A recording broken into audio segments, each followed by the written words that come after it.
In mid-October of 1964, kissing cousins Elizabeth and Philip paid a royal visit to a Catholic residential school for Aboriginal children in Kamloops, British Columbia, Canada.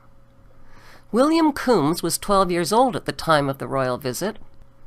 "I was an inmate at the Kamloops school when we were visited," said Coombes.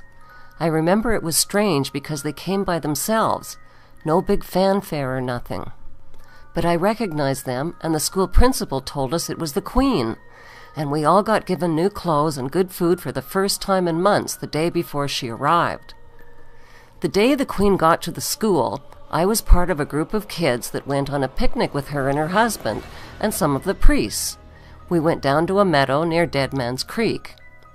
I remember it was weird because we all had to bend down and kiss her foot, and she was wearing a white lace boot. After a while, I saw the Queen and her husband leave the picnic with 10 children from the school, and those kids never returned.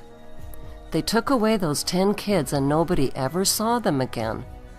We never heard anything more about them, and we never met them again even when we were older. They were all from around there, but they all vanished." The group that disappeared was 7 boys and 3 girls in age from 6 to 14 years old. They were all from the smart group in the class. 2 of the boys were brothers, and they were Métis from Quesnel. Their last name was Arnoux, or Arnold.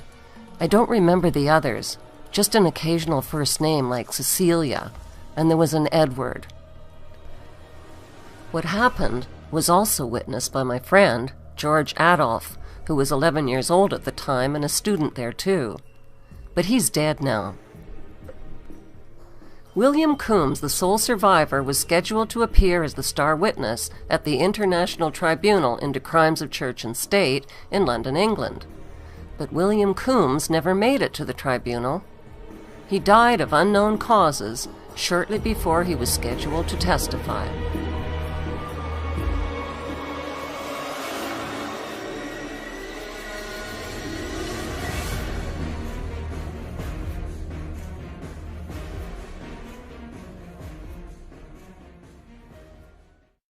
Reverend Kevin Annett, a former minister of the United Church of Canada, believes that William Coombes was murdered to stop him from speaking out about the royal abductions and other crimes of murder and torture that he had witnessed at the school. In a nutshell, what happened was I was letting people speak from the pulpit about the crimes they'd seen in the residential school, the murders and that.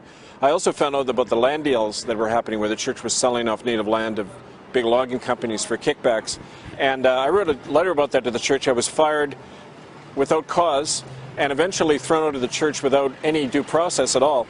But that one thing led to another, and I began to work a lot more with the survivors after that, the eyewitnesses.